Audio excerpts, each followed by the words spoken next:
Alright, welcome back to the second half. Crossover got the name. No, welcome back. Okay, alright. Welcome to Intentional Grounding. Yeah, well this is second half. welcome back to Intentional Grounding. This is part 2 to our very first ever episode. Yeah. Because we just got too much to talk about. Or we talk too much. We're not sure which. Well, we'll figure out in the incoming weeks. yeah, just, talk to We'll us. get to the dead period of the NFL, and it's still running like 3 hours long. Like, how do we talk this much? I'll say just, let us know. Contact us, whether it's Facebook, Twitter, on YouTube, or whatever, and just be like, stop talking, guys. Yell at Tyler. Yeah. It's not my fault. What is this about, Mike? Tell the guy who's spoken the least so far to talk even less. Just do that. He's clearly Mike the just issue. hates me. It all comes back to our fantasy football games. Well, fantasy football, we will. No, if that was the case, I would be yelling at Costa. Yeah, those will be stories everyone will hear at another time when we get closer to the season when we start discussing fantasy football. So there's a lot for everyone that is listening in. We were grateful that you're listening in. A lot more stuff for you guys to look forward to. So all the more reason to stick it through with us. Help us get better. Watch us as we go Help along. us help you. Help us, yeah. Help us Okay. help you help us. So we ended the first half of this episode talking about the teams we thought that have done the best work so far through free agency. Just as a recap, we talked mostly about teams like the Broncos, Patriots, Buccaneers. Like, those were the 3 teams that immediately came to mind that, performed very well. They made some really key signings.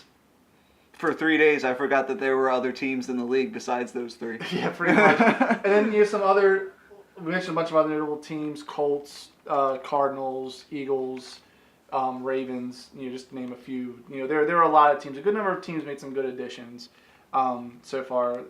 But of course, when there are winners, there are losers, and there were actually quite a few teams that have surprisingly done very little when they have a lot on their plates to get accomplished before the season starts. So I know a lot of these teams we have in common because it's almost like a no-brainer when you go one back and look. And I guess, Tyler, you go ahead and start off. Give us one of your worst teams so far this offseason. How should I start? Oh, boy. Jets! J-E-T-S. See, that was too obvious. Jets. But yes, let's just go straight into the Jets. Okay. Go ahead. Yeah, go ahead, Tyler. Start us off. Okay, He already it's talks so the much. Jets. I mean, what can you really What more do you want to say about the Jets? That's enough to say. It's like... I mean, before the Eric Decker signing, they had no one at receiver after Curley. Stephen Hill. But yes. They are still so. They probably don't even have a clear idea what they're doing at quarterback right now. I mean, it's taking them forever to actually like before free agency started. You're hearing, oh, Vic's going to the Jets. Vic's going to the Jets. When's that happening? Now apparently. I know. It's a week and a half later. I know. Like, that was taking so forever. And then of course, Mark Sanchez is actually still with the team right now. When are they cutting him? Oh, boy. Waiting for that to happen. We've been waiting. and I've then been waiting for that to happen for over 2 years now. When they signed Tebow, I was waiting for Sanchez to get cut. I mean... and then generally just haven't really added much to, give themselves a fighting chance, especially with what, Patriots and Dolphins did, and even the Bills somewhat. They lost Antonio Cromartie, so they're Austin Howard. One of their better offensive linemen. Well, so their best corners right now are D. Milliner and Kyle Wilson. Draft picks, sure, but not really proven to be like, oh, okay, I'm going to set this guy on our top guy and this guy on the second top guy and we'll be fine. They're not really proven yet. And both guys, Wilson this would now be his 3rd year, correct? Right. Yeah. And then Milner's 2nd year. Mm-hmm. both guys coming out of when they got drafted initially, highly touted. I mean, as we mentioned before, we're all from Baltimore. We're big Ravens fans, and I remember that Wilson was on the Ravens' radar for a while, and we were a little upset that the Jets snagged him up like right before the Ravens could get a chance, for Wilson. And then Milliner, comes from Alabama, which is always known for producing really good young defensive players. But yeah, you're putting a lot of faith in two young corners that haven't really shown a whole lot just yet. A little bit here and there, but still, they're both still developing into what the Jets hoped they would be. But it was a huge gamble cutting Cromartie. Oh, I mean, a lot of money. I don't understand that. Weren't they already enough under the cap? And on top of that, this is my biggest thing against the Jets. Their biggest need, like after they cut Cromartie, was a cornerback. and what do they do with all of that money? Nothing. Darrelle Revis is released from the Buccaneers, and you have a chance to bring him back and set up the same defense you had that took you to 2 AFC championship games. Yep. Rex Ryan was probably frothing at the mouth at the idea of bringing Revis Island back to New York. But the front office just dropped the ball. They had the money. They could have easily paid Revis more than what the Patriots gave him. Because he was making, $16 million? With the Buccaneers initially. And the Patriots gave him 12. They could have easily come in and we'll give you 14, 15. Yeah, give him a little bit of a little added incentive to come back to New York. But a lot of people are saying that there's still some burnt bridges over there between ownership and I think that has to be partially responsible. But there are so many other corners. I mean, they could have gotten guys like Browner. They could have gotten Werner. Yeah. They have all this money, and they just let all these guys just sign with other teams. They totally dropped the ball in that aspect. They had Dominique Rodgers-Cromartie in their building, and he walks across the street. Yeah, exactly. Walks right across the street to the Giants. He signs with them. I mean, can you blame DRC? How in the world? That's even funnier. Actually, to me, actually, if you're a Jets fan, it's actually a little sadder. That you had. If you're a Jets fan, you've been sad ever since 1939. Well, come on. I mean, the Jets have been competitive in past seasons, very recent past seasons, but I mean, it's just really unfortunate. They had a very good cover corner in their building, and one of the things is when you get a guy to visit, it's not like when you take him out to dinner or fly him in on a jet or wine and dine him, so to speak. When you have him in your building, you do not let him leave. You lock the door and you're sign this contract. But he was just kind of I'm not so sure, I'm gonna, let me just walk across the street, right, and go to the Jets. And we already talked, to the Giants, so I'll go to the Giants. And Alex, we've already talked about Giants had one of the better, off seasons so far, very, under the radar and whatnot. So, I like the Decker signing, but I mean, let's see, Decker, he's already better than any of the other receivers that the Jets currently have. So he's an improvement in a sense, but we've discussed, is he a product of the system in Denver of having Peyton Manning at quarterback? I mean, I think Decker could easily, because he had something like close to 50 catches and almost 700 yards and 8 touchdowns or something like that with 87, 12. No, I'm talking about his first 4 years to start with Tebow. My bad. The year before. So minus Peyton Manning, he averaged 86 catches and 1,100 yards and 10 touchdowns and all this other stuff. With Tebow, he had just under 50. I think he had 44 catches, 600 and so many. He was a shade under 700, and he had 8 touchdowns. Those are respectable numbers. The fact that he was able to do that with Tebow throwing the ball, that season. Geno Smith, obviously, I think, people would argue that he's better than Tim Tebow. I know, but I mean, the jury's still out on that. We got to give him a chance. He's only had 1 year only had Tebow only got 1 year. Nobody gave it really. Let's face it, Tebow only really had that 1 year, but then nobody gave him a chance. But also, though, coming out of college, people were already talking about how Tebow wasn't really an NFL that's true. Quality quarterback, so we already kind of had that against him. Geno Smith, came into the draft as someone who was seen as could be this very athletic quarterback with the smooth throwing motion. Only thing that they had against him was his decision making. He did have a tendency to turn the ball over, so maybe a year under his belt, he'll be a little more,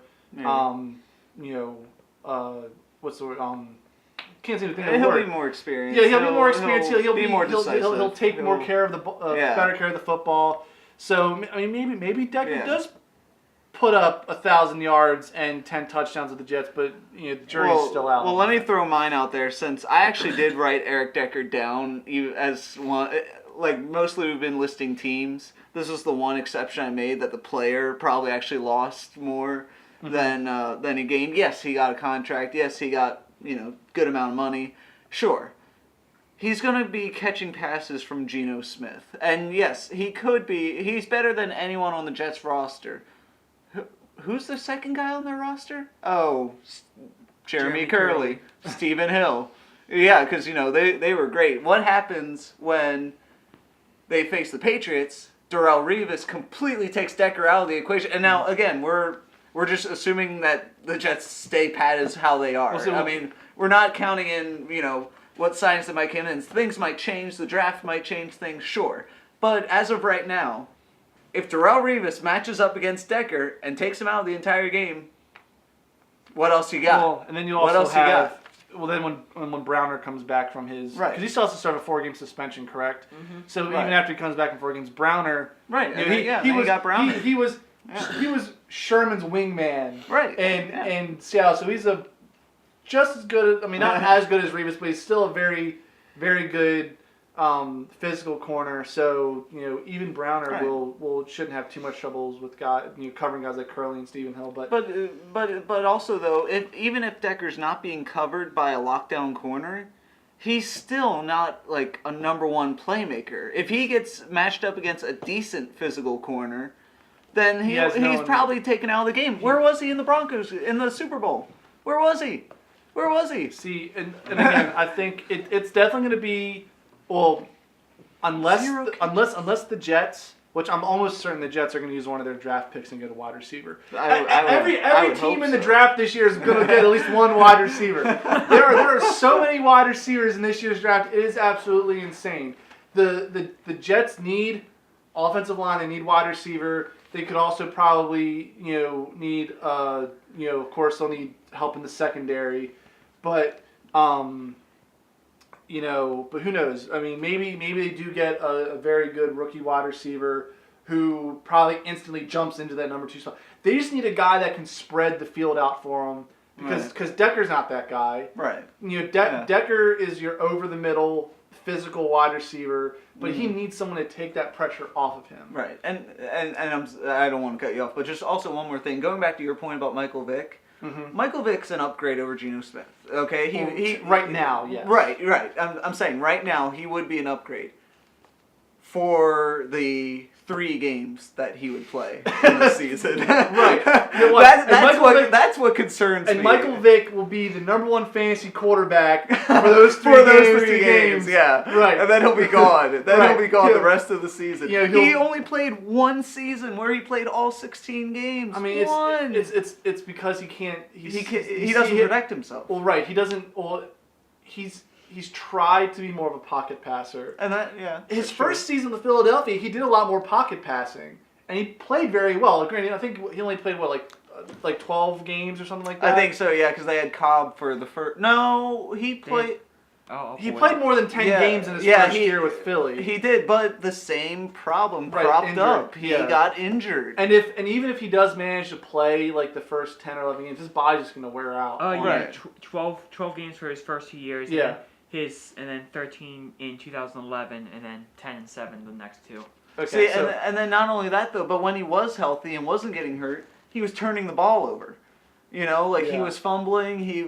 Because then he screwed up pressure on him. Well, yeah, because Michael Vick. He screwed up exchanges with LaShawn McCoy, just giving him the ball in the backfield. I think it's because since Michael Vick was that guy coming out of college, like Mr. Do Everything. You know, I run, I throw. You know, I put the team on my shoulders and I carry them to victory. You know, at his age, he's 33, 34 now. Like he's close to his mid 30s now. You know, he's still a very athletic player. He will be 34. Will be 34. Okay.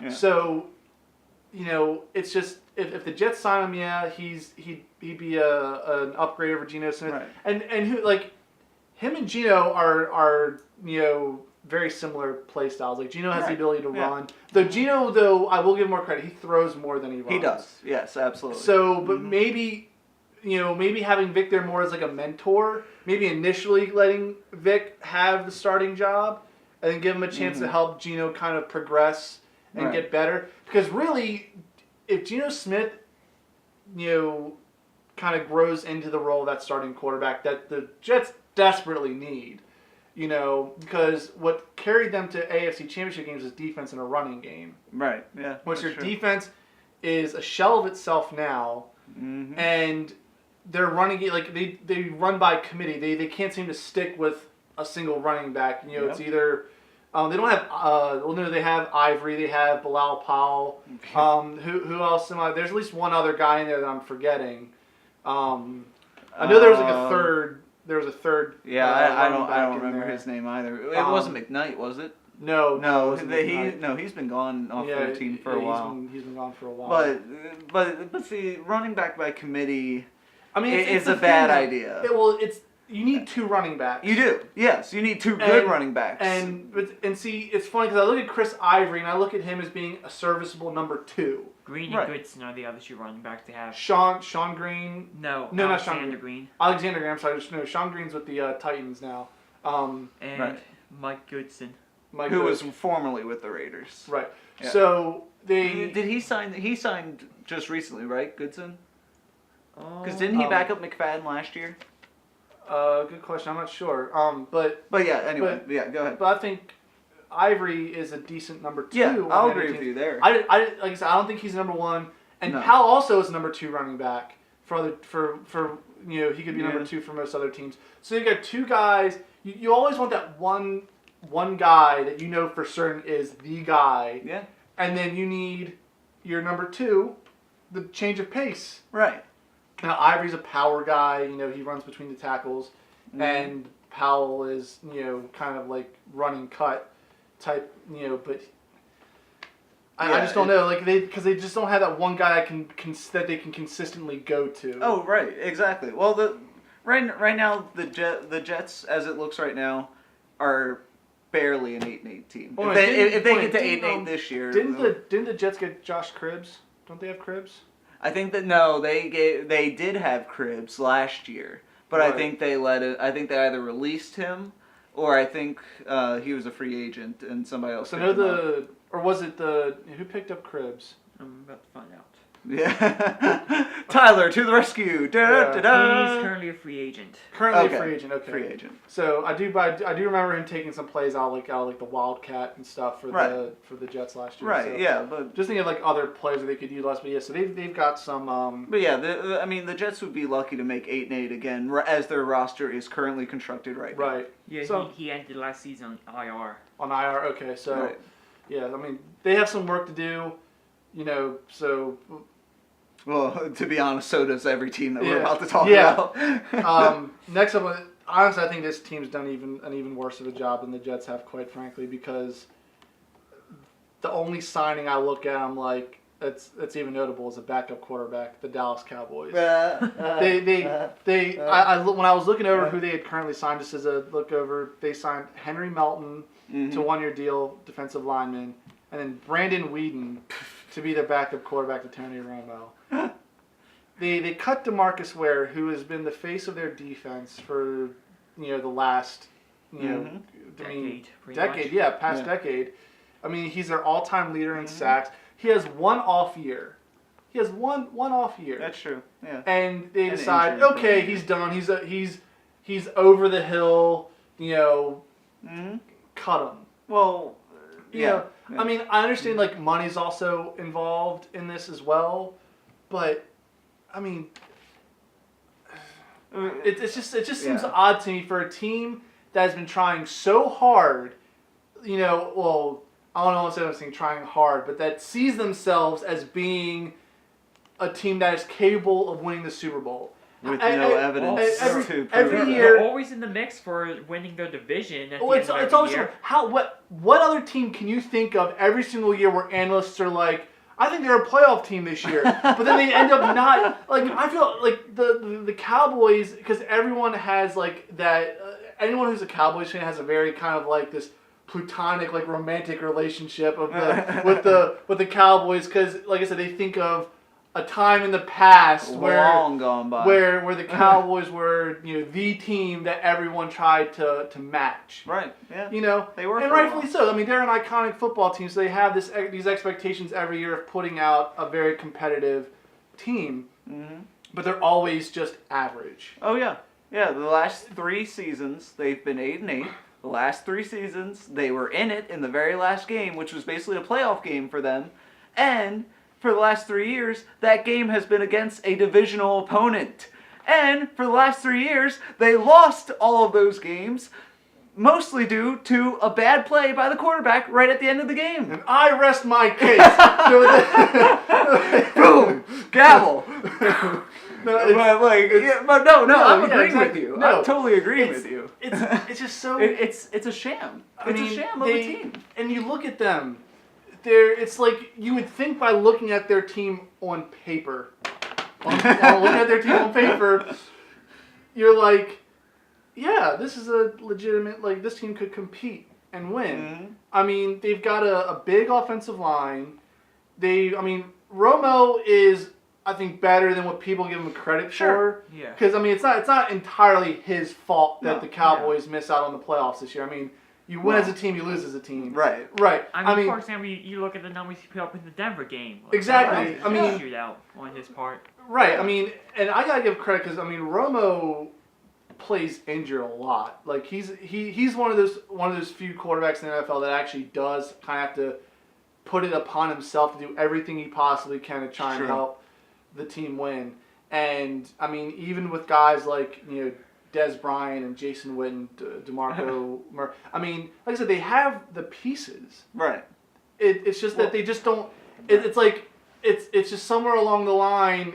It's like the whole puzzle has been built, and it's it's all of a sudden near the end, like after it's been sitting out for a while, like baby brother so just comes along and like kicks the pieces apart, Well, the problem with the Cowboys is yes, they have all the pieces, but guess who else they also have? Jerry Jones. Hear me out on it, because he fires Rob Ryan after a season where their defense played decently. I mean, they weren't great, but they weren't terrible. Right. The defense was by far not the problem that year, but he fires Rob Ryan anyway. What, hires Monty Kiffin? Defense plummets straight down to being I think the second worst in history. They had it wasn't it like comparable to the Saints the year before? Something like that. Yeah. And figure that the Saints, they're the ones that pick up Rob Ryan. And, exactly. They turned it around. So they have this season where they have one of the worst defenses ever.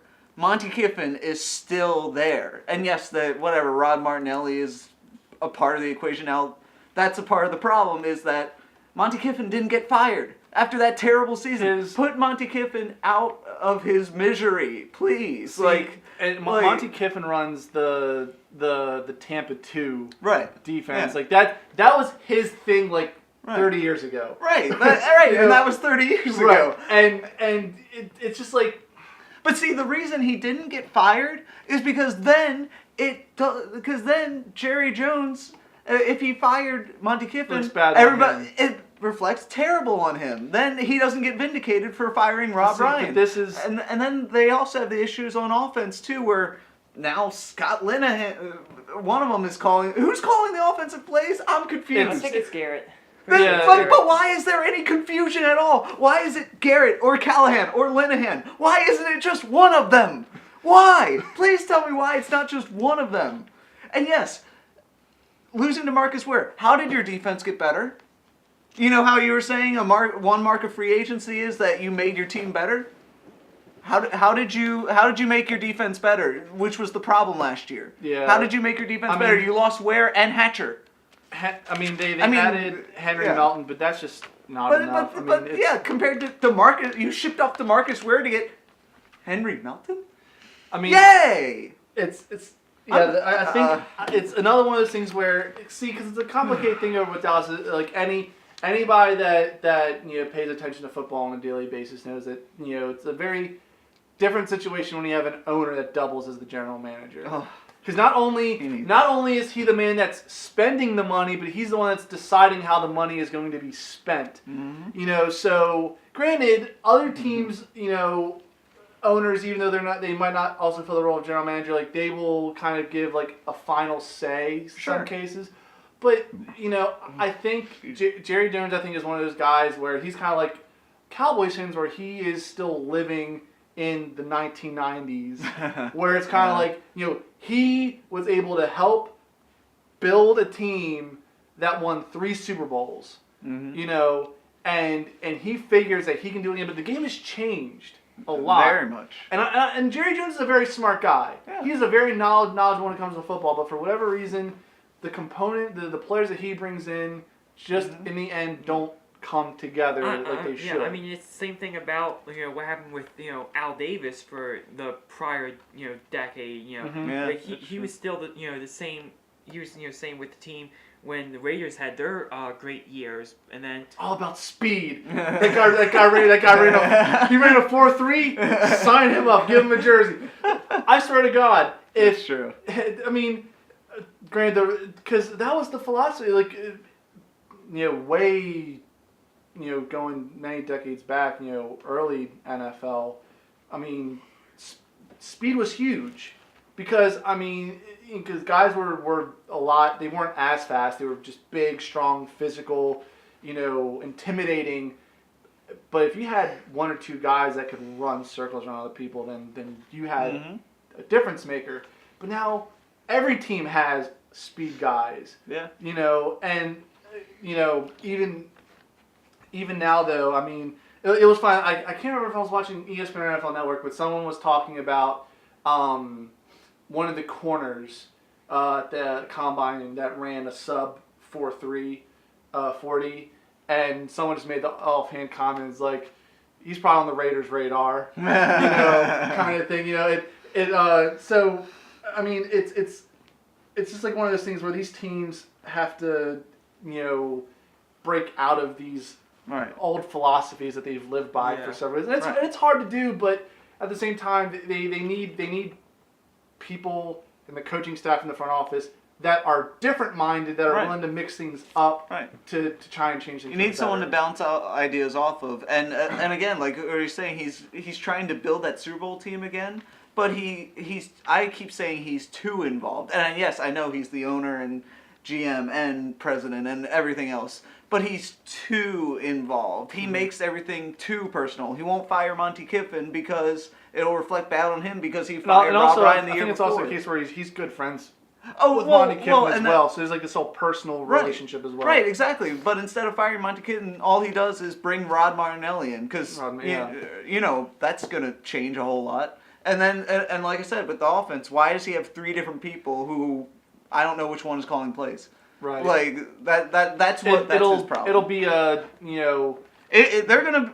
I'm gonna say right now they're gonna be 8-8 again. Well, they're gonna be 8-8 again. As far as the offensive play calling goes, it's literally gonna be like whoever's on the hot streak calling plays. You're calling the plays, like And don't you see what's wrong with that system? Yeah. I mean, it's good teams have one offensive coordinator who know what he is, who knows what he is doing. Good teams trust the people they work with. Right. There you go. That's it. Plain and simple. Let's move on. Yeah. We've done this. We've done this. If you're a Cowboys fan, we apologize. But I'm pretty sure you understand where we're coming from. You're not a Cowboys fan. Stop lying.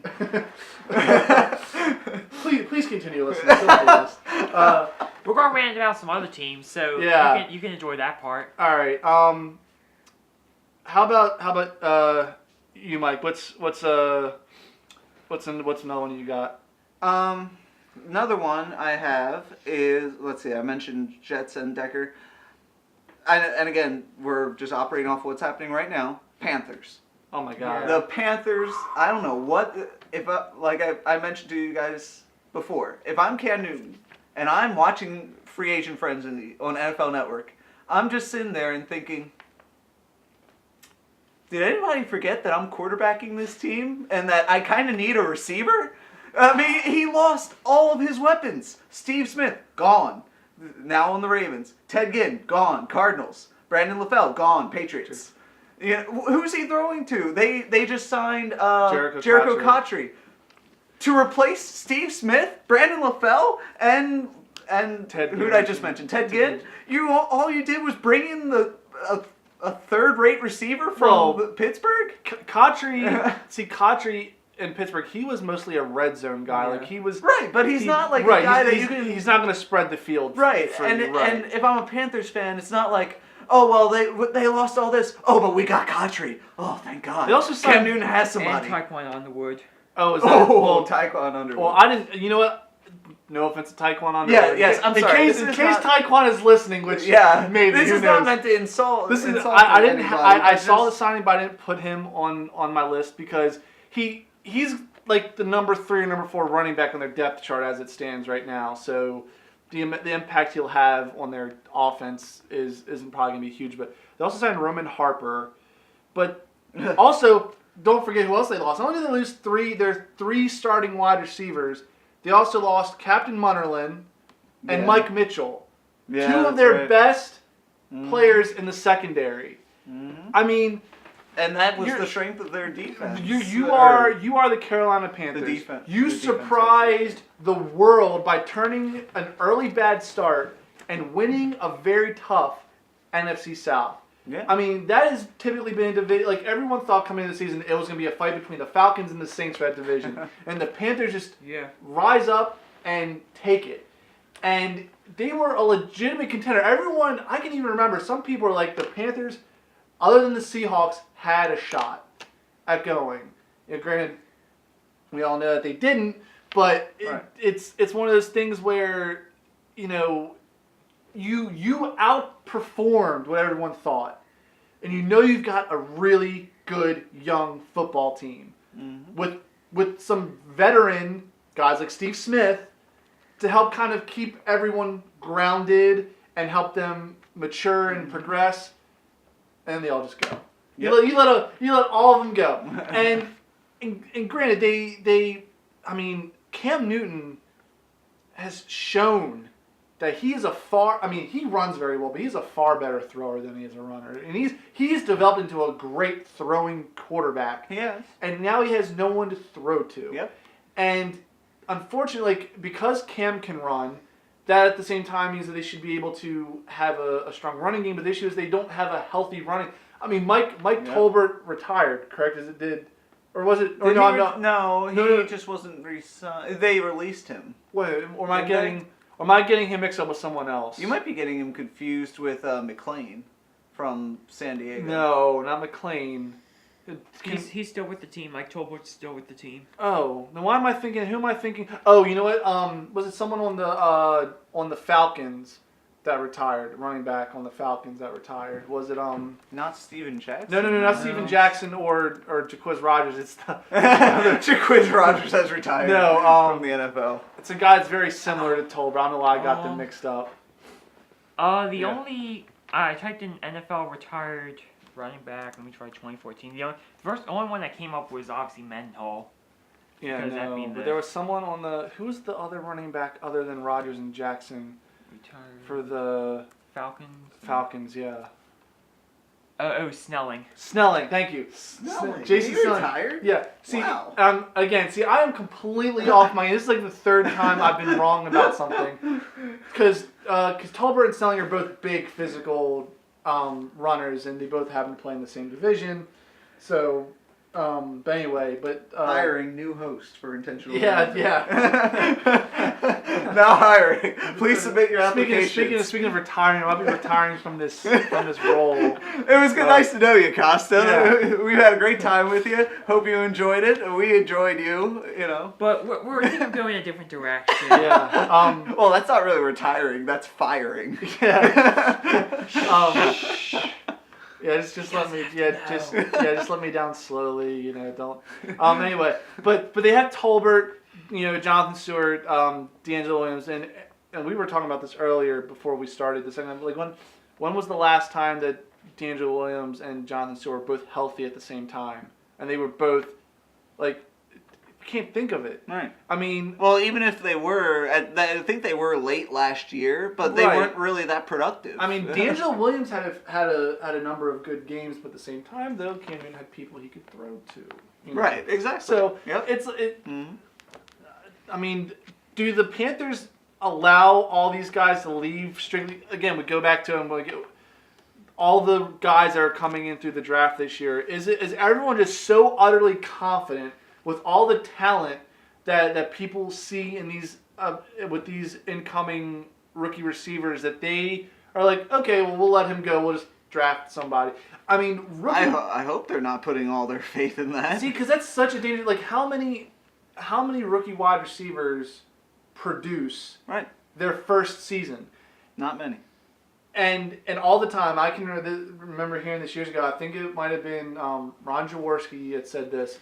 You need to it takes 3 years for you to know if a receiver is going to be something in the NFL. If you draft a guy, say within the first 3 rounds, someone who could move up the depth chart rather quickly, within 3 years if you have someone productive that you can put out there consistently for every down.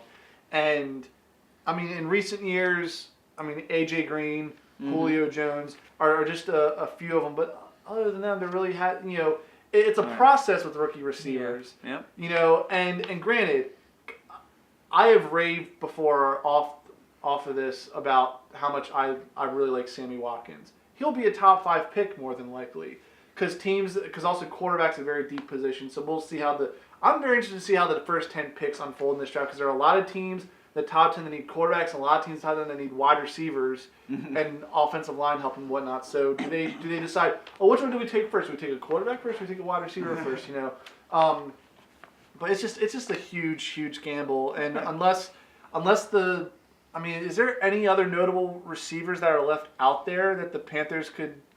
Not a whole lot. Yeah, free agent receivers right now. Yeah. Well, and while he's looking that up, the thing is, you don't want to go into the draft with holes. Not with any gaping holes. Right, exactly. Like you want to have the ability to take the best player. You don't want to have to say, okay, darn it, we need a wide receiver, so pick this guy. It's like, I could take Jadeveon Clowney, but I really need a tight end. Right, exactly. Ebron, first pick. Texans. No. No, yeah, exactly. You can't rely... And what, you're going to have Jericho Cotchery as your one veteran among a bunch of rookie receivers? Honestly, I don't even know who else is on their receiving core now that their top 3 receivers have left. Again, none of them are... I think I saw a tweet from somebody that said there was 0 catches between them and all of the receivers that are on the roster besides Cotchery. Last year, they all had a combined of 0 catches. Or either that or it was very, very low. So you just... You know what this reminds me of now that I'm thinking about it? This reminds me of what Rex Ryan did to the Jets a few years ago. I think it was after their second AFC Championship appearance. Shipped off, what was his name? Edwards? Braylon Edwards. He shipped off Jericho Cotchery. He shipped off, I think they had another receiver. But I don't know I don't remember. But basically the only receiver left was Santonio Holmes. And who is now shipped off. Yeah, they cut him. They should forgot to mention that. All right, so available free agent wide receivers right now. Santonio Holmes. Probably on here. Denario Alexander. Okay. Joseph Anderson. Miles Alston. Jason Avant. Aurelius Ben. Earl Bennett. Devon Bess, Desmond Briscoe, Kenny Britt, Okay. Nate Burleson, Plaxico Burress. So you have a lot of like mid-level wide Right. receivers. Like these No guys are top guys. These Yeah. guys are supporting players, Complementary complementary pieces. receivers. Yeah. I mean, the best name I think I heard on there was Nate Burleson. Like he's the one that instantly stuck out to me. I actually thought that too. He was the if only he ever guy. comes back healthy, Sidney Rice is on here. Sidney but, Rice, I wouldn't trust it. I mean, just because of his Santonio injuries Holmes, I think on a certain team could produce again. I mean, but these guys are going to be sitting there for a while. Again, going back because of all the rookies. Then draft. A lot of those guys aren't going to be signed until after the draft. If for whatever reason a team misses out on getting the receiver they want in the draft, then they'll go to them. Or of course, injuries during training camp. They won't be sitting out there for long. But we just found out, though, you saw online, Lance Moore just signed with the Steelers. Mm-hmm. So that's one less name for the Panthers to go after. So he will likely fill the role that Jericho Cotchery had, but it's gonna be tough for them to be able to replace Emmanuel Sanders though, because he was that really good secondary receiver after the Antonio Brown. Steelers don't value wide receivers that much, do they? I mean, they gave up Mike Wallace for obvious reasons, but now this is the second year in a row they had to deal with Emmanuel Sanders because he signed an offer sheet with the Patriots last year. The Steelers have always been a team where it's like they always get like that one receiver. That's, right. I mean, Santonio Holmes. Well, they also had Hines. They gave Ward up for a while. Santonio Holmes. Right, They gave up I Mike mean- Wallace. They gave up Emmanuel Sanders. Antonio Brown's next. I mean, Well, I think Antonio Brown might be different because I mean, he's our current number one. He's Well, their right. current number one. I don't know how many years left he has on a contract with them, whether or not this upcoming season's his contract. Because it feels like Antonio Brown's been on the Steelers for a while now, but this has been his first opportunity to step into the leading role at wide receiver. And of course, they've always valued tight ends, and the Steelers have always been a run-first football team anyway. So, being a top-producing receiver on the Steelers is no easy feat. But, I mean, Sure. Antonio Brown did it, and Emmanuel Sanders had a good year, and he'll have an even bigger year in One thing Denver. is that Antonio Brown actually restructured recently, so Oh, really? he is with the team until 2018. Wow, okay, so, I mean, unless, contend to happen, a top-performing player wants more money, that could be an issue down the road, but, Steelers are one of the organizations in the NFL that they tend to run things fairly well, so they might be able to handle any. they'll still money. be productive without Sanders. Yeah. Either way. Yeah. All right. So Panthers, we were talking about, and their lack of wide receivers. Now they also have a broken down secondary. And now we've named the Jets, the Cowboys, the Panthers. And One- I said Eric Decker. And you said Just Eric to Decker as an recap. individual player, saying he did not. You don't think he made the wisest choice of destination for himself Well, yeah, I mean, solely. clearly he could have gone to Carolina. He could have gone to Carolina, He could've. but do you know where else he could have gone? Where I think he would have been his most dangerous? Colts. Detroit. Oh, hey, there you go. That would've Detroit been a good, Detroit that landed would've been a Golden good Tate. option. I don't think if Decker hadn't jumped so quickly on signing the contract with the Jets, I'm almost certain the Lions would have come knocking at his door. Mm. Could you imagine that?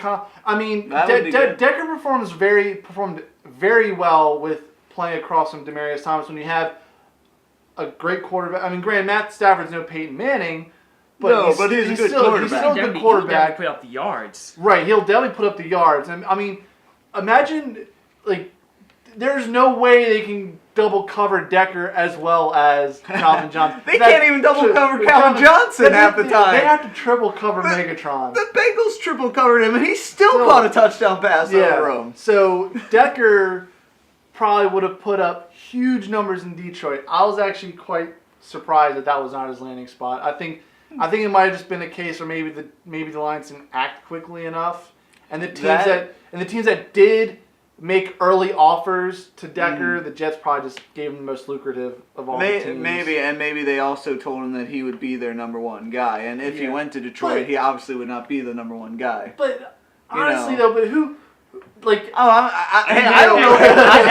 I don't know Eric Decker. Like that, Yeah. that becomes in the age-old debate of are you going for the ring or are you going for the money?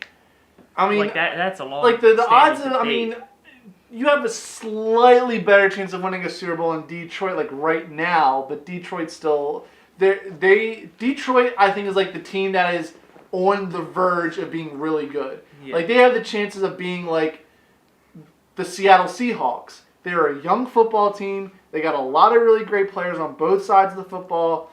You know, it's just they just need everything to come together all at once. I like Jim Caldwell as a coach, Yes. as an offensive guy. I'm a little bit worried about his tenure as a head coach, though, because the 1 year that he was the head coach before Peyton Manning got injured, he had Peyton Manning. Right. You know what I mean? And then in the we next said, year, their team was nothing without Manning. Well, now, but granted, right. Matthew Stafford's like 100 times better than Curtis Painter. Right. No, is, and so. I understand. I understand that, but I just. I'm rooting for Jim Caldwell. I hope he does well. I think the Lions made a good choice. You know, I do think that he's a complete opposite of Jim Schwartz, where he's not really the ragey, you know, shouty guy. He's a little bit more reserved, but he'll still get good things out of the players. I mean, again, I'm going to root for him, but I worry about his tenure. I think Caldwell is good as like a team like manager or overseer. Okay. So obviously, play calling. It was weird. Play calling during the playoff run for the Ravens was spectacular. Yeah. The play calling and execution was perfect across, well, nearly perfect across the board. And then he gets his first full season as a play caller. And granted, there were some other injuries and loss of certain players. Played a role. But I think because when you're with the Colts, or even in this case now with the Broncos, Peyton Manning's the one calling the plays. Right. You'll have an offensive coordinator who will, coordinate with Peyton Manning. Like they'll discuss and stuff, but out in the field, Manning's calling all the shots. Yeah. Like he's calling all the plays, making all of his audibles. Omaha, all that good stuff. So. Yeah. I mean, Jim Caldwell's good for Matt Stafford. He's a good quarterbacks guy. Yes. Because he does have that experience with Peyton Manning. So and then obviously when he was the play caller for Flacco during the Super Bowl run, he did well there too. But yeah. We'll see. Who knows? Maybe Decker knows something about the Jets that we don't know. Maybe he saw something that he liked up there. Yeah, exactly. You got me because Dominic Rodgers-Cromartie didn't see the same thing. He was seeing a little more green than just the jerseys. I think is what it all comes down to. Sure. So maybe he was mistaken. Thought he was like signing with Philadelphia or something. We have green jerseys, right? Yeah. So another team on my list, because like I said, we've covered 3 out of the 5 that I have. Another team that had surprisingly a lot of success last year, Kansas City Chiefs. The Kansas City Chiefs obviously surprised everyone by starting off 9-0. Yeah. Last season, like they were off to a hot start, and completely took everyone by surprise. Granted, a lot of that. And then they faced real teams. Granted, right. They didn't have the toughest schedule. Not at all. Not at all. Right. And a lot of that was, Jamal Charles. We all knew Jamal Charles was a good running back, but he took it to a whole new level last year. And Alex Smith, obviously, I think was an upgraded quarterback, just being the game manager that he is, minimizing turnovers and just getting the ball out to the right people. But damn, did they lose a lot during the offseason. They lost 3 of their 5 offensive linemen, which I think is more damaging than the Panthers losing 3 wide receivers.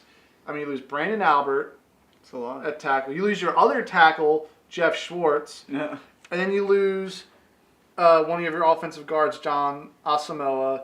You lose Tyson Jackson on the defensive side, who has been a very good pass rusher for them.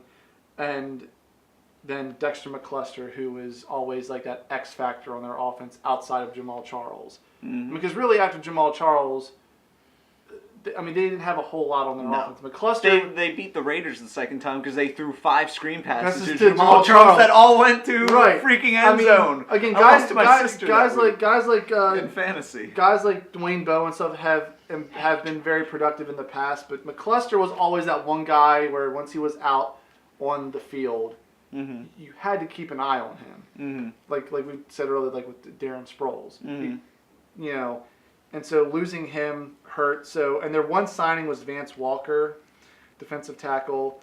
You know, fine, I guess he could be a guy to fill in for Tyson Jackson, but your offensive line is just broken now. Right.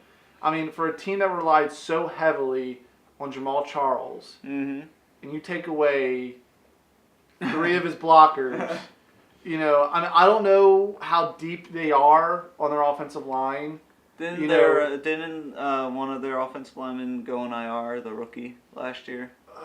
Eric Fisher or someone? Yeah, something like that. Yeah, Didn't he go on IR? But it's just like one of those things, though. Even then, like that's gonna be tough. Like when you're a rookie and you're learning the game at the professional level and you're adapting to it, but then when you get injured and you have to sit out that whole season, you're already behind everyone else. Yeah. You know, and it's tough. I mean, even if you're a veteran, it's tough to come back from a season-ending injury and try and produce at a high level. So for a rookie, I mean,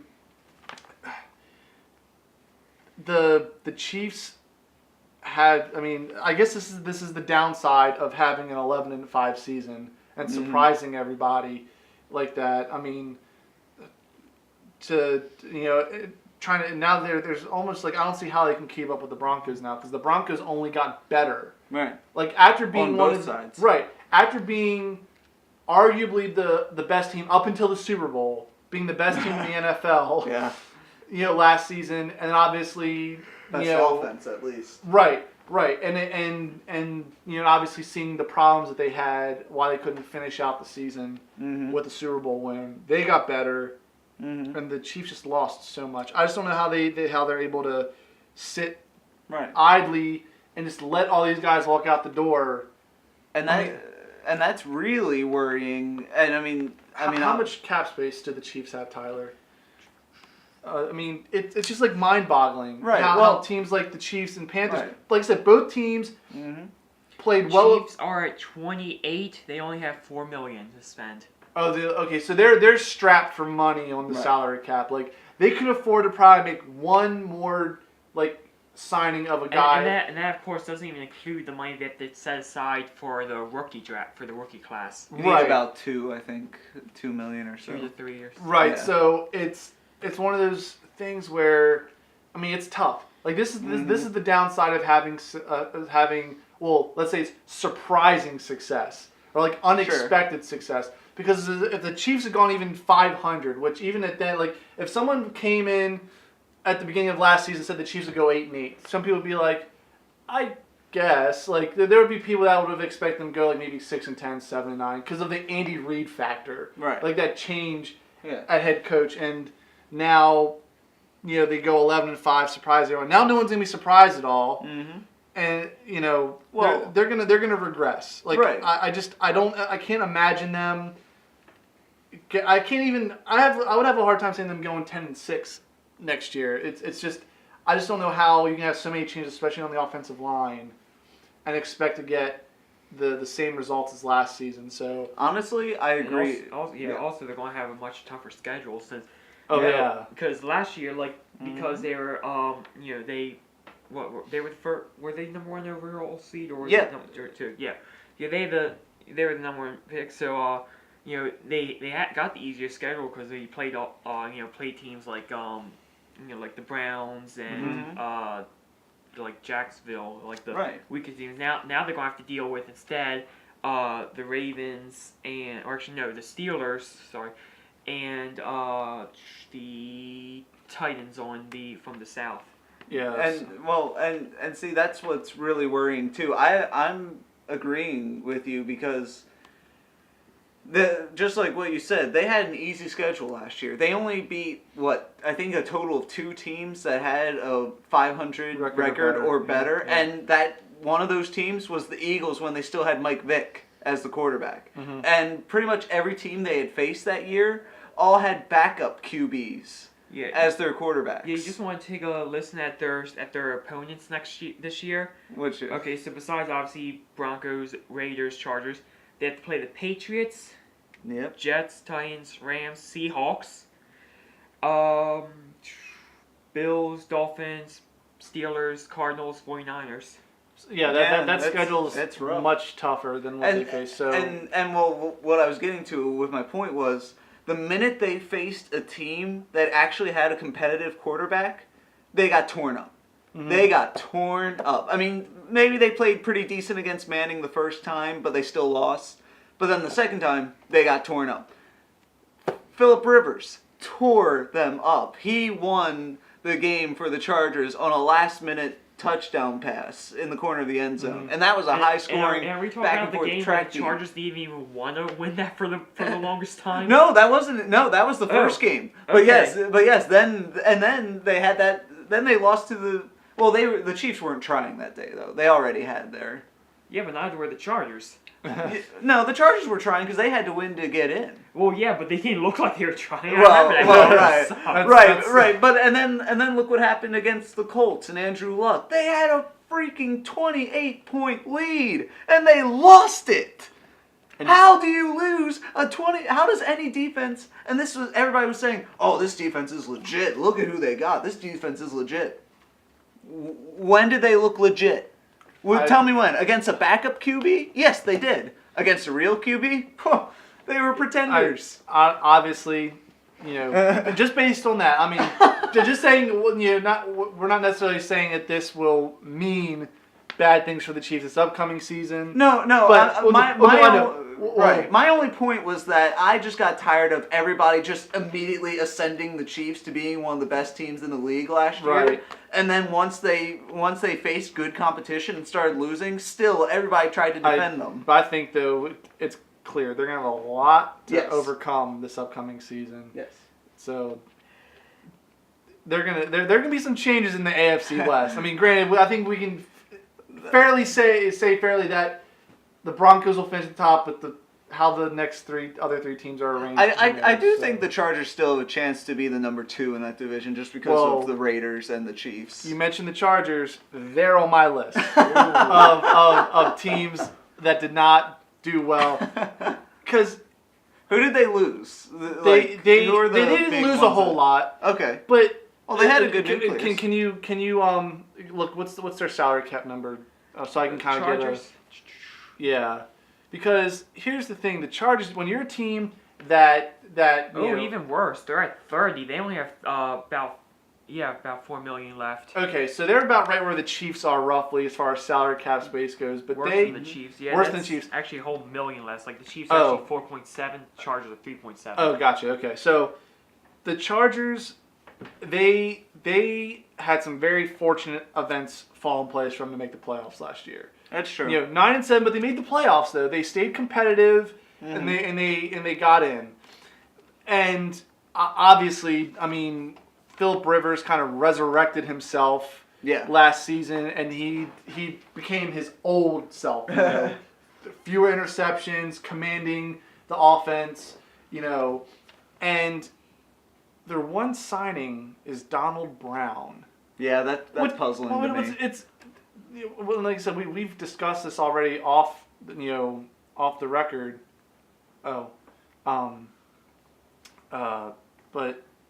they have Ryan Matthews and Danny Woodhead. And both of them produced really well last year too. Very well. Yeah. Even Ryan Matthews, who everybody thought was a bust at the beginning of last year, or was starting to look like a bust because he has had injuries and unproductive seasons. Where does he fit into this rotation? Clearly, it's a committee again. They need the Chargers. And Donald Brown's a good running back too. He could have gotten probably close to a starter role somewhere else. So I mean, were they offering him a chance for a starting role? I don't see how it's possible because Ryan Matthews showed up because there were a lot of questions about Ryan Matthews last season, whether or not he could stay healthy and whether or not he could produce like the number 1 running back he was projected as coming out of the draft a couple years ago. And then Danny Woodhead, everyone knew about Danny Woodhead when he came out from New England because they're like, he is this really great supporting, kind of change of pace running back. He's kind of he's a do everything type of player. You can split him out. You can put him behind the line of scrimmage. You know, I mean, most of his touchdowns I think were touchdown receptions. You know, so very versatile offensive player for the Chargers, but he's a running back. Right. You know, I'm sure that if you went and you asked the people at the front office for the Chargers why Donald Brown when you have Wood, they would probably say, I mean, honestly, I wouldn't be surprised if they actually look at Woodhead being more of like a pseudo wide receiver. Because, I mean, kind of like Dexter McCluster. McCluster was a running back coming out of college, but he's listed as a wide receiver on the depth chart. So Woodhead might be like one of those weird kind of, you know, offensive weapon. Yeah, like who was it? Denard Robinson. Denard Robinson. It's on the Jaguars. Offensive weapon. I mean, maybe that's it. Like maybe they might have plans of moving Woodhead to split him out more often, and maybe have Donald Brown like spell Ryan Matthews. That way they can keep Woodhead out on the field more often. Maybe. I mean, I don't know, because like I said, they use Woodhead more as a receiver than they use him as a runner. You know, he'll do screen passes and everything. I mean, but I don't know how many let's times. hope he doesn't get franchise tagged ever. Because then it's going to be, is he a wide receiver? Yeah, exactly. I know that's a separate argument for a separate day, but it's the silliest thing I've ever heard. He'll be the first player tagged as an offensive weapon. How much do they make? Well, average position and there's we'll just take the average between wide receivers and running backs. But it would still be a lot of money. Yeah. But then don't just they have end up taking the top 5 wide receivers probably? But then won't they have to measure the percentage of snaps he took at running back and then wide receiver? Yeah, but it's just kind of weird. But I know he's on the depth chart as a running back. So I mean, that's what I'm saying. I'm intrigued. I'm very intrigued. The sign doesn't make sense to me, but I just think for the Chargers, they really didn't lose a lot. They lost Charlie Whitehurst, their backup quarterback, and Cam Thomas, one of their starting defensive linemen. He went to Pittsburgh. But I'm just thinking that the Chargers, for a team that's in, I mean, I think what helps them is that the Chiefs had an utterly awful offseason so far. So maybe talking. But they beat the Chiefs both times, didn't they? I think they did. Yes, but I mean, but now that I'm talking about it more out loud, maybe I might have overly judged the Chargers a little bit. I was about to say, it sounded like your tone was changing there at the end. You were like, right. Now I'm intrigued. I hated these moves, but now I'm intrigued. But you know, because when you look at a team that went 9-7, that got into the playoffs, but you know, and now they have a chance to kind of like season. I mean, because who knows? I mean, there's always. You just never know. Like we always say, any given Sunday, any season, anything can happen. But you would think with the Chargers, with the money that they had, with the little money that they had, they decided to invest in Donald Brown. That is weird. I honestly think, especially because a couple of their other, I mean, Keenan Allen was a nice surprise for the Chargers. You know, he'll be a strong young receiver for years to come. It seems like. But Denario Alexander's a free agent. They're not bringing him back. He's injury prone, even though a lot of people saw him as kind of like being the role that Keenan Allen ended up having. You know, that young athletic receiver. And they've been misfiring on receivers too. Yeah, I mean, with Robert Meacham. And Eddie Royal was also Eddie Royal was kind of a lot like Jericho Cotchery, just like the red zone guy. Right. Got a lot of just touchdown receptions, not necessarily a lot of receptions and yards. I mean, everybody gets a wide receiver. Honestly, you get a wide receiver. You get a wide receiver. You get a wide receiver. Pretty much. I think when we do our draft podcast, it should just literally be called the rookie wide receiver. The rookie wide receiver podcast. Like the rookie wide receiver edition, because that's all we'll be talking about. You know, we'll have rookie wide receivers. Yeah. Yeah. So I don't know. Is anyone else that you guys have listed? Because I mean. That's my list has been covered. I think Tyler, tell us here. Do you have one that we haven't talked about? One personally I have that you didn't have was the Raiders. Okay. I also had the Raiders on mine, so we combined on that one. I mean, the Raiders are kind of a mess. Like that whole Saffold deal that went south over a failed physical. Yeah, which is kind of weird. It was just I think what the case of the Raiders, which is why they can deserve.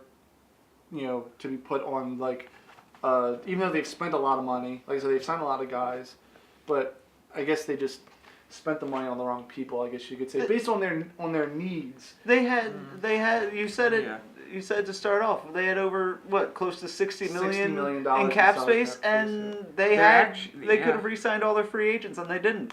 And instead, they decided to say, okay, you two who are highly coveted free agents, you can go. We won't repay you. Instead, let's bring in Justin Tuck, who the Giants didn't want anymore. Let's bring in another offensive lineman from the Rams. Oh, no, wait. He failed his physical. Never mind. But then the Rams seemed to know something different because they were able to re-sign him. Well, yeah, because he failed his physical with Oakland. Well, although I think that's other reasons than an actual failed physical. Yeah, I mean, like I said, they've signed a lot of guys. I just think with all that money, they weren't able to lure any of the actual key free agents that were out there. Like everyone thought that the Raiders are. I mean, like I said, if you're just going based on the number of players they've signed a lot of players. Probably, other than the Giants and the Buccaneers, they've signed the most players this year. It's true. They did sign a lot. But it's just based on what they need. They're signing these guys to these long-term contracts. I think didn't they give how many of those contracts wasn't how long was Tuck's contract? 2 years. Oh, only 2 years. Yeah. Weren't there any 5-year deals in there? I must be thinking of another team. They gave Austin Howard just 5 years.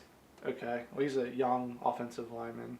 And that's the only 5-year, and then okay. And then next is James Jones for 3 years. Okay. So Lamar Woodley, was he another 2-year deal as well? 2 years as well. Yes, 2 years. Okay. So I mean, I don't know if they're just looking at these guys as being stopgap signings. I mean, Woodley and Tuck are also getting up there in age a little bit. Yeah. But I mean, I don't think it's anywhere out of the realm of possibility these guys could still be very productive players for the Raiders. But it's kind of like when you're in a division with the Denver Broncos, you really need to stack up on the defensive side of the football. And they had the money to do it. They had the money to do it. And there are some guys. I'm surprised that they didn't go after guys like Revis or why not? You have the money. If you have the because in their current form was debating, do we want to bring Charles Woodson, and they re-signed him. They re-signed him to a 1-year deal. Yeah. He'll be a safety again, so they'll have an aging safety on their defense. Like I said, I think they should have done everything in their power to try and keep Rashad Jennings because, I mean, like I said, running back is a position, like we said, where you need more than one. You need more than one guy. And I know they've got a couple of guys behind Darren McFadden other than when they had Jennings that could go in, but Rashad Jennings played like a number one running back when he was in there. He was very good, and they let him walk out the door like it was nothing. I mean, I think they would have instead re-signed Darren McFadden for 1 year. I mean, again, what they give McFadden the 1-year deal because he's had injury problems. They don't know, and I guarantee you, McFadden probably doesn't play more than 10 games this year. 12 at the most. I give him 12 games at the most, which would be good if you can get 12 games out of McFadden. But Rashad Jennings was in the time where Jennings was filling in for McFadden, he was their most consistent offensive player, rushing for 120 yards, couple of touchdowns on average. He was a legitimate offensive threat for them, and they let him go. They had the money. Again, they signed players. I think the Raiders have improved somewhat, But I mean they're but not what you would expect. They're not right. They're not anywhere and, near. And then another thing, when I made this list, there was still no clear consensus at the time what they were doing for quarterback. I mean, obviously now they're pretty much getting Matt Schaub. nearing done the trade for Matt Schaub. But even then, that's not going to be that great, and it'll only last till maybe a year or two. And think about who Matt Schaub had around him when he had his best years with the Texans. Andre Johnson, Arian Foster, Owen Daniels. I mean, Ben Tate as well at running back. I mean, and he had. So, and then he's going to come to Oakland. And with all those same weapons last year, he had. I mean, with really the exception of the addition of James Jones. Right. Yeah. Like I said, and James Jones was the number 3 receiver on the Packers. I mean, that might just be an example of just because the Packers are very deep at wide receiver. They have a lot of good receivers, but he never got bumped up either. Right, when they got rid of Donald Driver and Greg Jennings. Again, It's so funny how you make these connections, but James Jones is another one of those guys where I look at and he reminds me of guys like the Lance Moores and the Jericho Cotchers of the world, where he's not going to spread the field by any means. He's not going to be that guy that'll get you from, the 20-yard line on your side to the 20-yard line, or closer to us. He's going to be one of your targets when you're 30 yards or closer. Mm-hmm. He's not going to, like I said, they've got so many of these young, fast, unproven receivers, and then they got James Jones. Now, so who's a little more proven, and he is fast. I mean, like I said, it's interesting. Young. I'm blanking on the name, but there was one receiver on the Raiders last year who was consistently getting. Darius Moore. Yes. I was about to say that's the only name I can remember. Yeah. He had some very good games as well. So maybe maybe he takes another step forward this upcoming season, and then James Jones can kind of help take some of the pressure off of him. Right. I mean, I don't know. It just seems like for all the money the Raiders have, like I said, it doesn't seem like they've done a whole lot. Yep. But I think it's also because when you compare the signs that they made to what the Broncos have done. Right. And to what the Patriots and other teams have done, it just doesn't seem like a whole lot. Right. Well, they're losing the arms race in their own division. Right. I mean, and then the Broncos have signed half as many players. Figure that much out. They signed half as many players, and yet they've done more. Yeah. So. Yeah.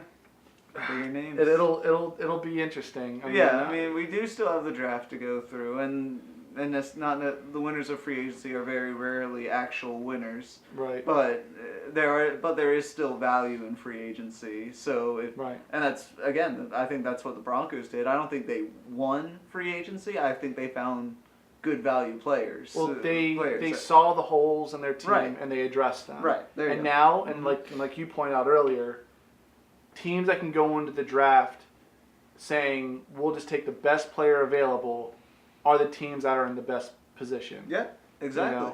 Teams that are able to go in with that mindset, saying we're not going to lock ourselves in, saying, okay, this round we need an offensive lineman, we need a defensive end or a wide receiver. Mm-hmm. We're like, this guy is ranked higher than this guy on the board. Even though we need an offensive lineman, this guy is could be like a corner, but he's higher on our board. He's available. We're going to take him. Right. Mm-hmm. So the Broncos will be able to do that coming into this draft. The Patriots will be able to do that coming into this draft.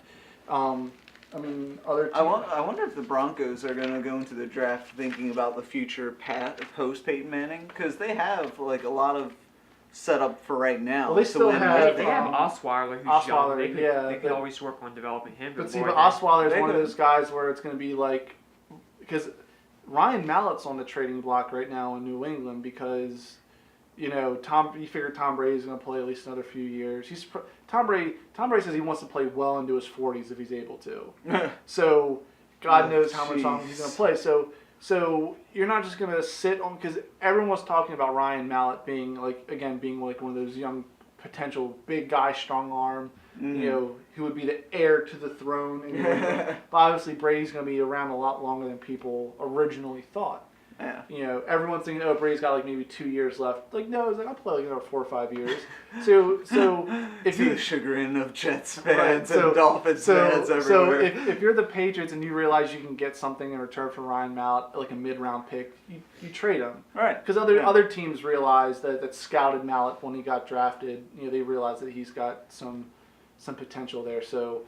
He spent 3-4 years already behind Tom Brady. There were talks of him going to Houston, but Houston just signed Ryan Fitzpatrick. Right. Yeah. And I feel like they're going to draft a quarterback. They'll draft a quarterback, whether it's in the first or the second round. Yeah. We'll see. That'll be determined then, but. And that's discussion talk for our draft shows. Yeah, that'll be a discussion for our draft shows. So, Well, there's just so much to look forward to, so much to talk about like we had today. So true. Real quick before we go, biggest surprise of free agency. Probably the top two for me are Jarius Byrd going to New Orleans and Darren Sproles being traded. That was gonna be mine. Just so happens that both involve the Saints. The Saints were involved in the two biggest surprising deals thus far of the offseason. I mean, Saints are making a huge mistake giving up Sproles. It's so funny. They made one really good move and one really bad move. So huge mistake. That left me shaking my head for days. I mean, great move for the Eagles. It was good for them to go get him. I don't know what the Saints were thinking. They did have a crowded backfield. They did, and but they had a crowded backfield. But Pierre Thomas was still a free agent. Why is he the one who got the deal? You know what? I think it's also because they want to, I think, give Mark Ingram his. Then just call him the number one runner on the depth chart.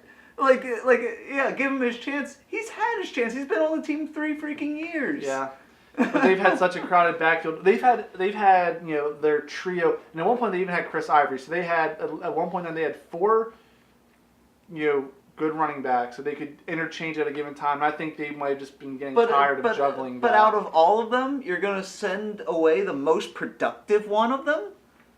and he was still under contract. Yeah. I mean, they had to sign Pierre Thomas to a 2-year deal. We'll see. I mean, and isn't Mark Ingram on the last year of his rookie contract? I think it might play a role because they spent the first round pick on him. They want to give him a chance to prove that he was worth that first round pick, and then maybe discuss an extension for him. So. See, I hate running back by committees. This is why we're not general managers for the National Football League. That's just because we're fantasy football people, Mike. No, I don't like by committees. Choose 2 runners, one who's one style and one is a different style. Well, if you need more than 2 runners on your roster, then I'm sorry. The Saints by committee thing. That it didn't really work for them. Let's face it, they haven't had a whole lot out of their running game. When Drew Brees is your quarterback, you could have Adrian Peterson in your backfield. I mean, it'd be a tough decision to decide not to keep the ball in Drew Brees' hands. But see, that's why I have the problem with the Chargers bringing in Donald Brown, and now they're going to make it a committee when they didn't need it. They had Ryan Matthews, who was one style. I think, and then they had Danny Woodhead, who was a different style. I think what they're going to end up doing is I think we'll see a lot more because they realized they had everyone knew that they picked up a very versatile player in Danny Woodhead. You'll see him split out more. Because if you have both Danny Woodhead split, I know they did that quite often, where they had Danny Woodhead and Ryan Matthews on the field at the same time, and they would put Woodhead in the slot. I think that by getting Brown, they're able to keep Matthews fresh. So that could be it. We'll see. Tyler, what's your biggest surprise? I think my biggest surprise was how quickly and that Revis got picked up in, with a really contending team. Because I was expecting you're going to be bidding war. Yeah, bidding war, and he'll just follow the money and go with a lesser team for more money. But I was surprised that he got picked up by the Patriots pretty much the next day. Well, that's just the way Bill Belichick works. But also that the Patriots were willing to deal with some of the headaches that Revis can cause later on. Especially once. Well, I mean, of course they saw that by only give him a effective 1-year deal. The Patriots, though, I think are one of the teams that they manage egos very well in New England. And I mean Revis I think might be a little outspoken. I think I don't think he's ever really been an issue though. Well, no, he's never really been an issue. But I think it's just because when you are a good player on an underperforming team, it can be tough. That's true. And which is the case with when he was in New York and when he was in Tampa Bay, just some behind the scenes stuff with the front offices and the coaching staffs and stuff that might have caused some issues. But the Patriots, they run a very tight ship over there, and Bill Belichick working his magic. You lose Aqib Talib, you pick up Darrelle Revis. I wonder if part of the play for Revis for the Patriots was the fact that they didn't want the Jets grabbing him again. That could have also been a thing too. But they did lose their top corner, and there was the need. And you have someone like Revis who is trying to get healthy, and he has a chip on his shoulder. He has to prove himself that he is still the best corner in the NFL. Because Richard Sherman has set the league on fire. he proclaims himself as the top corner, and there are a lot of people in the league that agree, and a lot of people, It's hard to argue now. that see him, and so Revis, I think, is gonna have that chip on his shoulder, not only to try and help the Patriots win a Super Bowl, but to also reclaim the title as the best corner in the NFL. So I think it was a very smart signing, even though it was a $12 million risk for Revis. That's not that. It's low risk, high reward in this case, I think. So I think that wraps up for us. Yep, that's pretty much it. We had our ups and downs today, but we had get fun. It together. Yeah, I mean, like I said, please, Tyler. Jeez. Please, if you dragging us down. if you have endured, if you have survived this endurance test, then thank you, first of all. Secondly, please do not be afraid to post comments on YouTube, message us on Facebook, Twitter. We will have the links for all that set up on YouTube, so you can find us in the description. In the description, yes. And so please do not be afraid to tell us what we can work on, what would you like to hear us talk about in the near future. We have a lot of stuff planned coming up. Of course, we have the NFL draft, which will have, we're still discussing how we'll handle the draft, but we got some really interesting ideas for that. And of course, we'll do a lot of fantasy football talk once we get closer to around training camp. Maybe preseason. And that's when the fun will begin. And that's when the real fun to begin. Of course, then the actual NFL season. So there's a lot to look forward to. Thank you for listening, and we will talk to you guys next week.